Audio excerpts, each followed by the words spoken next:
Okay, I spy with my little eye something beginning with P. I think that would be... that's the pastor who I've spoken to before. Friend of Ray Comfort. He's just standing by the side of the road. I think his family are doing all the proselytizing today. And I don't know, he's supervising or taking a break or something. He has a lot to say, and he says it very quickly, so I'm lucky if I get a word in edgeways. Oh, hello, my good man. I haven't seen you for ages. You look a bit different. What's that then? I don't know, it's the hat or the coat or something. Well, I don't know, maybe the hat, the coat, the winter. How are you keeping? Yeah, very, very good. Yeah, Jolly good. By the grace of God, I'm in good health and still looking forward to the remainder of my life.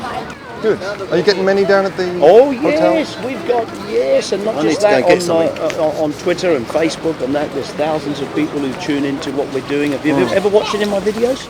No. Well, you've got to take that, go on the web, they're all free. You've watched everybody else, you can watch me from time to time. I watch everyone because I can't help it when I go to see my mum. Yeah. She's watching absolutely everybody on TV. Bless her. You told me she's quite a girl, isn't she? The junkie, yes. Yeah. Joyce Meyer and all that. But I don't believe you should send money to all those people. No, neither do I. Do I. I mean, that's one of the things I try to teach my congregation. Be careful, because there's a lot of people out there that are, inclined to receive funding, but they need to have integrity. If some poor widow hasn't got much and they're keeping their TV ministry afloat, wonderful for the TV ministry, but not for the widow. I tell people the right way to give your money is the local church where you're part of an integral relationship.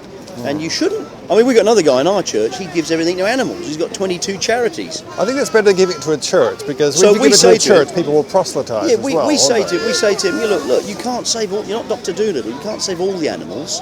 Some of them. But you should take care of yourself. But I agree with you. I mean, I've heard some horrendous stories. I mean, I had a chap with me. He was a really nice guy. Had a mental breakdown. Richard was his name. He wanted to study law. There were two sons. One was brilliant, and Richard was the one that the father rejected. Yeah. But he came to me and he gave his heart to Christ. And but he was prone to look around on all these internets. And then he sent me this letter one day. He said, "Pastor Steve, what do you think?" And he sent me this letter of this person who shall remain unnamed, who was surreptitiously taking money off him. And I said to him, I said, "Richard, this guy. Look, he doesn't know you, he doesn't care about you, just wants your money." And so I said, "Stop doing that." And he took my advice. But unfortunately, wherever there's money to be made, there are the devil's advocates. Yes, and like Benny Hinn and Creflo Dollar and Joyce Meyer even, and the guy with the teeth, what's his name? The guy with the teeth. Yes. I love it, the guy with the teeth. Guy with the best teeth. Are they his teeth? I'm sure they cost a while. These are my teeth. A smart man can see there's always sharks and charlatans. But you know what? If I gave you a £50 note, and you said that's a counterfeit. Yeah. But if I took another £50 and said that's real, you'd say thanks for the real. And you have to put it in this context. There's always counterfeit. But don't let that position your mind against the truth that Jesus is the real. I mean, look at me. I was a Catholic. You know the story. I was a Catholic. I absolutely hated religion. I just thought, what's the sense? What's the point? And you know my story. I got apprehended by the Lord almost 40 years ago. And it's a long time to be going. And don't forget, I've encountered atheists, I've encountered agnostics, I've encountered criminologists, and I've encountered Hindus and Buddhists and jihadis and Inmans, and I've spoken to literally by media millions, and face to face hundreds of thousands of people, and every person that comes before me, I can see the value in them. I love them. I want them to know God's love, God's grace, God's forgiveness through Jesus. And I say, just like you, I know your story. You said, well, it hasn't happened to me yet, and I like that. Yet. So we're still praying. Well, maybe I'm searching. I don't know. We're still praying for you. Look, you're a nice fella. You're my friend. Even, some people say, well, yeah, atheists. I said, look. I'm not an aggressive atheist. I said, listen. I'm a skeptical, agnostic humanist. Yeah. If I have to have some sort of a title, which I don't really want, I'm a human being. But you just said that, and even that was intelligent, because an atheist denies God, an agnostic says there could be something. So, an atheist shouldn't really say, I know there's no God, because that's an absolutist statement. It's like you know the entire universe. But they're saying, what they should be saying is, I have not found any evidence for a God. Exactly. Yeah. And I mean, and 9 times out of 10, sometimes people that have gone the atheistic pathway is not all, because we can never make generalizations, but often there is an underlying element of hatred and resentment and bitterness over life's events, that make them angry against God. I mean, I meet people they're just so angry, and then I say, well, look, if God doesn't exist, why are you so angry? And then they stop and they think, oh yeah, that's a point. Yes, but a lot of Christians think that you must be angry at God. You say, well, no, I can't be angry at something I don't believe in. Exactly, and so you must be angry at Zeus. So that's why you don't believe in Zeus. Exactly. So why be angry? All I would say is this to anyone. At any stage of life, when it happens and you've got that moment in your life where the chips are down and you call upon the Lord Jesus, you will know. I have when I was younger. My mum, who is 80, she does it all the time. She's 80 and she does it all the time. Yeah. She's broken both her hips. And she went to the doctor, she got them fixed, she praised God for it. She's got mental problems, she phones up everyone in the family, please pray I'll have a good night's sleep. Then sometimes she does, sometimes she doesn't. And she says, oh, praise God. And then it happens again. You see? So you've got a lot of work on your hands. How is that, How many siblings are there? Is it just you? Me and my brother, younger brother. So you've got to take care of her. Listen, I lost both my parents, and I know what that's like when they get to that stage. And believe you me, it's hard, mate. I mean, I watched my mother die. I watched my father die at 95. I was a skeptic before any of this. Yeah. This didn't turn me into some sort of anti-theist or anything like that. I just don't see any evidence for it being real, but I do see evidence for it being man-made. Yeah. Well, I think I wouldn't disagree with the charlatans out there. I mean, obviously I have discussions with Islamic people as well, and I say, well, look, I've examined the Quran and Islam enough to understand with minimal intelligence this is absolute rubbish. But what's the difference between Muhammad on a flying horse and somebody talking to a donkey and the donkey talking back in the Bible? Well, I take your point if you were to look at those two as just elements of a story out of the Bible, Balaam's ass. But it's all true and all God-breathed. All of it. Well, I would say the Bible's God-breathed, but then I would say the story of it's convenient that Muhammad, who shows up 570 years after Christ, who understood certain elements of Judaism and Christianity, and then wrote the Quran, which the reference to Allah dates back even further than that, to the moon god, which was to do with the Moabites, which is nothing to do. It's Abrahamic, isn't it? Well, it's actually the worship of the black stone in Mecca is the deity of Allah is Satan. They're worshipping a meteorite, as far as I can see. Well, you're right there. You see, well, that's what I say. You understand that's intelligence. But then you speak to them and you say, well, look, I've read the Quran. The Quran can only be referenced by Muhammad. Jesus is not just referenced by Christ, but by 1,600 years and by 66 different authors.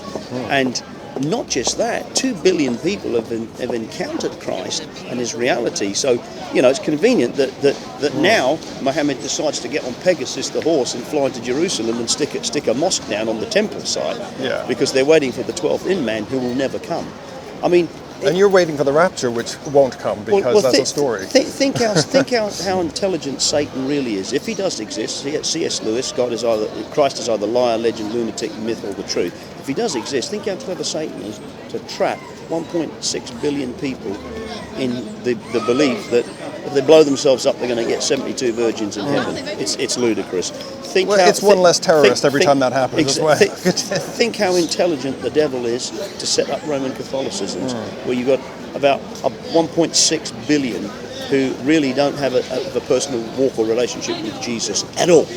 So you got that's nearly 3 billion people out of 7 billion right now. Do you think God would punish them for being Catholic? Well, one thing I want to tell you, and you know me now as your friend, Seriously, right? You know me as your friend. Do you honestly think the God that created a billion stars, that flung a billion stars, that we're having this intelligent conversation now, do you honestly think that the Lordship of Jesus would ever get it wrong on eternal judgment? I don't. So I would say... They got the Bible wrong because everyone's confused. And there's like Well, I would 1,000 say- different denominations of Christianity. Well- and he says, I am not the author of confusion. And look No, how confused everyone well, is. that's a good point, but I'm not confused. Look at me. I am absolutely lucid. I'm not confused at all. But to answer your question, will he get it wrong? No, he won't. I would say this. There's two judgments. You've got the Bema seat of Christ, where believers are judged, and you've got the great white throne, which says in Matthew 25:41, then shall he say to those on the left hand, depart from me, you cursed ones, in everlasting fire prepared for the devil and his angels. So the first instance about hell is we need to teach people hell was not created for humanity, it was created for the devil and the demons. Is the devil that and bad, the though? darkness. Because when I read the Bible, it seems God killed a lot more people than Satan did. Well, if you look at the Old Testament stories, you can see some pretty gruesome stuff in there. There's a whole world at one point, I seem to recall, with a lot of water. But Noah and the flood. But because the people did pretty evil, wicked things in the sight of God. Yeah, the children as well. But looking at Jesus. I mean, look. I knew all the stories. I went to Sunday school. But Jesus never killed anyone. Jesus never harmed. He brought the children. He healed the sick. He raised the dead. In 3.5 years, he never wrote any books, literally. But more pens have been set in motion through him than any other person who ever existed. He's the only one who divided time. I mean, you're intelligent. You know that Mohammedanism is bizarre. You know and that violent, which is absolutely demonic. I mean, it's clear that Allah is Satan, and these. I mean, you listen to them, listen to their ideology and their dialogue. If you ever interface with them, I do. They even say it. I'm a slave. Well, I'm not a slave, mate. I'm free. I'm a son of the living God. I'm not a slave. Do you want to be a slave? I don't. Sounds awful to me. The JWs do. They want to be the street slave. The J-Dubs are another cult. In the last 150 years, all major Christian cults have emerged by dissecting the Bible and actually detracting away from who Jesus is. Jehovah's Witnesses, Mormons. I have interesting conversations with them. They get quite angry. Yeah, they're with in me. town at the moment, the Mormons. Yeah, they get angry. I said, well, you shouldn't get angry. I said, I've never seen them get angry. I said, I know too much, you see. They've met, I'm their worst nightmare. Oh, right. I know too much. And I said, well, look, tell me about Joseph Smith. And they don't want to talk about Joseph Smith. Tell me about the Doctrine of Covenant, the Pearl of Great Price. Tell me about these books. And they look at me like, how do you know? I said, listen, what about Moroni? Where does he come from? And it's plagiarized from a book that was out at the time, actually. Well, the same as Allah and the Black Stone, and which dates back to ancient Hinduism. Jesus said these words. He said, John 14, I am the way, I am the truth, I am the life, and no man will ever come to the Father except through me. This is what I said to him, look, He also said, I didn't come to bring peace, but to bring a sword, and just split up families, and those who will not hate their brother and mother cannot follow me. That could be interpreted as violence. Of course it could, but there's a big difference where, he also said in the Psalms, I will cover you under my feathers, that don't make him a big chicken. So there's a difference between literal, symbolic, allegory, and what Christ is saying. So and how do you know when to bring it peace. is an allegory and when it's literal? Because Jesus said the Old Testament was eye for eye, tooth for a tooth. We know that. Jesus said, if somebody hits you, turn the other cheek. So we have the teachings of Jesus on a better covenant. Old covenant was violent, but new covenant, Jesus says no. He says, I expect you to forgive. I don't expect. See, nowhere can you find Jesus hitting, stabbing, killing. He turned over a few tables, but that was I like that story in Matthew 21. I actually say that sometimes. I said, good on him. Yeah. Sometimes we need Jesus, something because the old Sunday school was Jesus meek and mild. I said, well, at that time it was Jesus mean and wild. He turned a few tables over. I quite like that because it breaks people's perceptions, roses of a Jesus in a the manger. Jesus films were exciting as well. Well, that part, when he comes back, read the description. White hair, eyes ablaze. He's coming back in judgment, but judgment's always tempered with mercy. Yeah. See, I know mercy touched my life. Mercy needs to touch your life. I say to anyone, if you ever met the real Jesus, the true Jesus, you'd be like me the next day. You'd say, Steve, God, I'm into it. What do I do? Where do we start? Hey, I'm open to it, man. Well, I know, and that's why I took the time to stop and talk to you, because but you're you understand. my friend. You understand. I'm being skeptical because I feel that it's my duty as a rational human being to be skeptical. I don't want to be scammed. Yeah. If I had grown up a Hindu, I would want to know that that is wrong, and I'm pretty sure it is wrong. Sure. You know. But when you're with me, you feel comfortable with me now. Yeah. And you know that I'm not gonna scam you, and I'm gonna and you know, if you ask me something really difficult, I say, Mark, you know what? I don't know. I don't have to have the vast, expansive knowledge of the entire cosmos. You know, but I know enough to know that. Look at that beautiful sun today. Now the distance, really warm. the distance of our Earth on the perfect axis, 93 million miles away. 2 degrees closer, we're all going to die. 2 degrees away, we're all going to freeze. You know, I know you're talking about the fine tuning thing. I look about that. But people do die from the heat and the cold. Of course they do. But I look at intelligent design, and I just think, look, you know, for every artist, there's a designer. I mean, even my watch, a nice watch, I just was bought. Trouble is, it's a bit too. I can't see the hands. I need the glasses now to see them. But you know, it wasn't just the product of time plus slime. You know, like it did. It's like C.S. Lewis said, get a jug of milk. Oh, you Christians love C.S. Lewis, don't you? And tip it on the ground. That guy, I've spoken to him before. He's an atheist. I told him I really like you, but he gets really angry. I said, that's not the way to talk. I said, give me a hug, and he said, no. But he gets really angry. But he said, you get a jug of milk, tip it on the floor, and it produces a perfect map of Britain. Of course, it's not. It wouldn't do immediately. No, but all I'm saying, evolution doesn't work immediately either. It's millions of years. But all I'm saying is that, like, there are certain basic things that I can discuss with you as a good friend. Fixity of species. Look, I spoke to some of the top evolutionists, and I've said, okay, name one. Name me one species that has changed from one to another. You've got 30 seconds, go. So they're going, come on, I'm waiting. Just name me one. And they're going, well, what about primates to Homo sapiens? I said, wrong. There is absolutely no evidence to suggest that primates everything is have transitional. developed Everything is into transitional. Homo sapiens. But there's no. Everything changes over millions of years. But there's that no doesn't link. happen in. There's no link. So name. It's very gradual. So go. Well, let's talk about it, right? Yeah. You're talking to someone who would love to discuss it with you. You've got micro evolution, macro. Let's forget micro. We're not even going to do it. Let's go to macro, the major deal. So their argument is the Galapagos. And if you look at the evolutionary changes, small changes in finches' beaks and small changes, you have something that you're intelligent. You're not an idiot, right? You have the fixity of species, okay? Yeah. Finches are still finches. Reptiles are still reptiles. Primates are still primates. Yeah. Human beings emerged suddenly and immediately, the way creation says. Even the fossil forms will prove that. So the pig's tooth, neothermal man, was the last missing link. Do you grasp me? I say to the evolutionists, I say, look, I love you, you're a wonderful person. Great. I say, but you know what? You have got... How long have you been a believer? And they say, what do you mean? I said, well, you believe this? I said, sure. I said, you know, for me, your faith in evolution is far more outlandish than mine. It's ridiculous to believe that nothing... Well, it is a belief. It is a belief. They didn't just come up with it on their pillow one night. You know, it was like they went out and looked and went, oh, look at that. Nothing still produces nothing. Yeah. Take another law in the universe, seeing as we're discussing it, the law of thermodynamics. Everything goes from order to disorder. For example, if we put the banana in the case, it'll decompose and become nothing. So, if there was nothing and then there was something, and nothing sustains and still creates nothing, how can something of order go to disorder and still sustain order?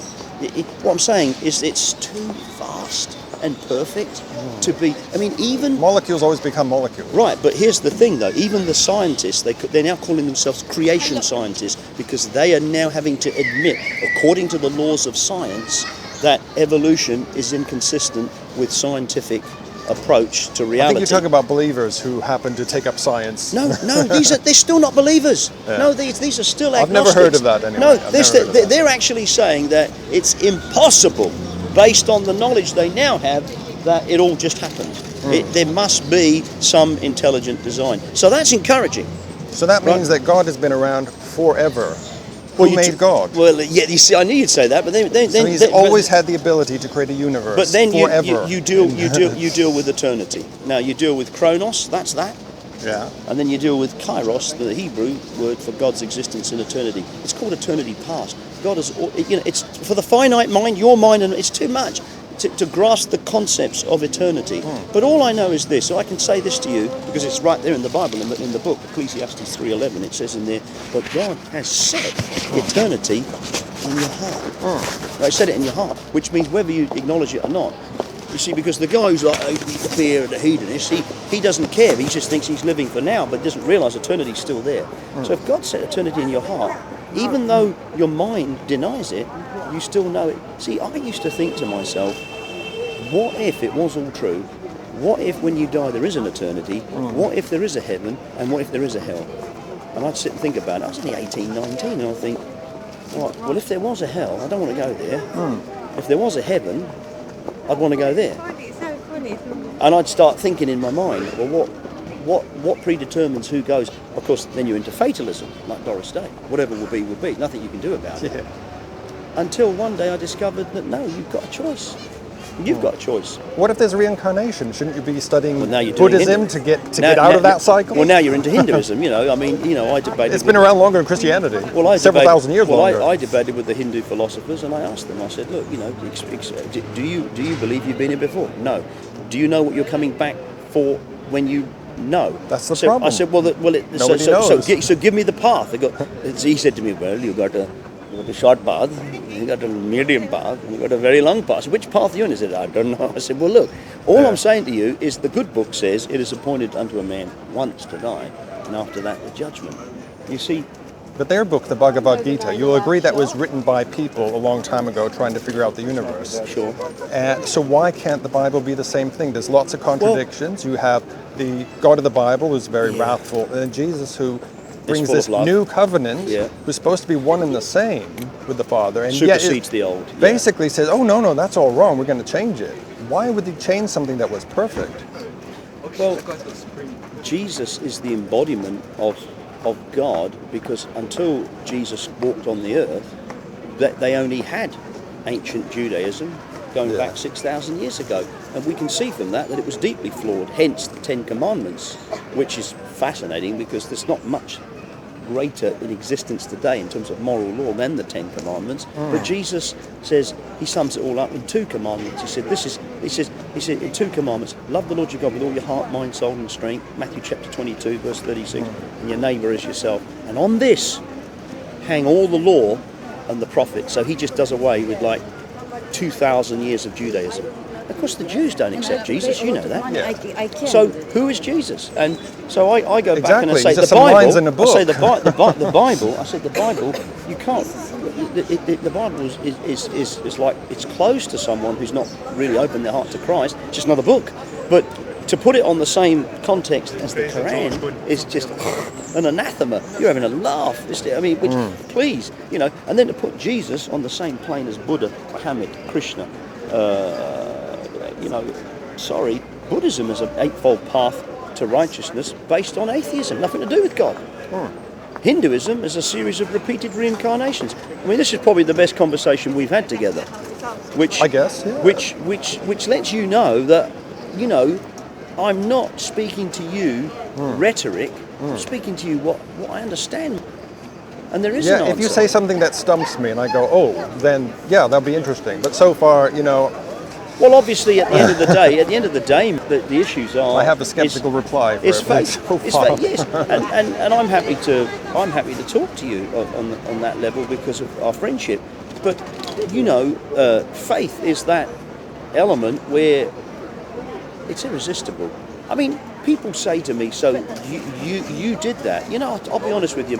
I don't think I did. I think I was quite happy to just carry on getting drunk on the odd occasion, wanting to be a professional footballer, looking for a decent-looking girl to enjoy myself with, and just living my life. I hated religion. I wasn't looking for God. I think the Lord apprehended me. I believe He did. And I'm glad He did, because... Do you miss any of that? Not in the least, mate. I mean, listen, what, drunken nights, empty bottles, hurting people, I mean, well, not the hurting people part, but you know, Like- finding like- a bit like- of love and he- sex, he- and like- going like- out to restaurants, football, like you said. Oh, I enjoy. I still go to football. I still go to West Ham. I take my children. Oh, that's all right. Yeah. No, I do. I still. I'm a master chef by trade, so I still enjoy good food. Getting drunk? No, I've never got drunk again. Sleeping around with? No, never. No, because I understand what. All in moderation, I agree. I understand what the curse of that is. I mean, really, if you said they love someone, no, they're just lusting them.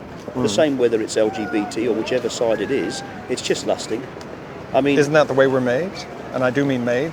Well, we're made to. Assuming there is a God. We're made to love, but we're not made to lust. But we do lust. Of course we do, and that's why we need a saviour to take us. See, But He made us. but of course, but then you're not a robot. But you see, you go through those commandments. Matthew 5:28 says, "Whosoever looks on a woman to lust after her committed adultery." You see, the standard of heart, the intent of heart, means that we've all sinned. God gave us hormones, so we do lust from Of course age He did. 12 but onwards. sin, the breaking of sin, the breaking of commandments. I mean, if you break all the laws of the land, you're going to go to jail. If you break all the laws of God, you're going to go to hell. So He gave us hormones and said, don't lust after anyone. Right, That seems but- wrong. Yeah, because Tell that to a 15-year-old boy. No, but you don't have to sin. Like my two boys, they don't do porn. Listen, mate, you come and see us anytime, and you know where we are. Come along, and when you go in, you ask for Steve. Everybody knows I'm the minister, Steve. On a Sunday, obviously. And you can come in, and any time you want. And afterwards, we all go out for lunch. Not just on a Sunday. Yeah. No, just the Sunday. I'm okay. only there the Sunday. No, on Tuesday tonight I've got a meeting. Tonight I have a meeting at 7 o'clock where it's a smaller group of men where I do men's ministry. You're welcome to come to that. Yeah. And meet My some brother, of the guys. I told my brother, he's a Christian. He goes to, he's an American, he goes to Christian Men's Network. Retreat, something like that. Christian Men's Retreat. Okay. It's like there's a lodge. Yeah. There's and they've got a gym and they play sports and everything, but That's they good. pray and all that sort of thing. I mean, That's good. they don't Well, do that over here, do they? No, I run a similar thing called Christian Men's Network. We have 10 million men in it. Yeah. So that's what I'm doing tonight. There's a smaller group of men where I connect with men and we talk about some of the stuff that you're talking about. Well, why do men have a propensity towards lust and the ugly stuff that messes up people's lives, like porn and stuff like that? Why do they have that propensity? And so we're going to I deal with that on Tuesday nights. But there's always a solution and an antidote. And it's Christ. That's all I ever preach. The solution is xvideos.com. They're all free. Well, I'm messing around. I've got to the point now where I'm delivered. I wouldn't want to go that way because I've been. You don't know what you're missing. Got the cap, got the badge, got the T-shirt. But I'm happy to be. Well, I do admire what you're doing, but please go be with your boys now. Yeah, okay? you take care, all right, mate. Steve. Good to see you. See you, man. Okay, so that was an interesting chat, although as I feared, I didn't get much of a chance to speak because he was running roughshod all over me. We covered a lot of ground. Evolution, Islam, porn, all those evil things. Wow, very, very interesting. And he keeps wanting me to come to his church, and I don't know, maybe if there's free food.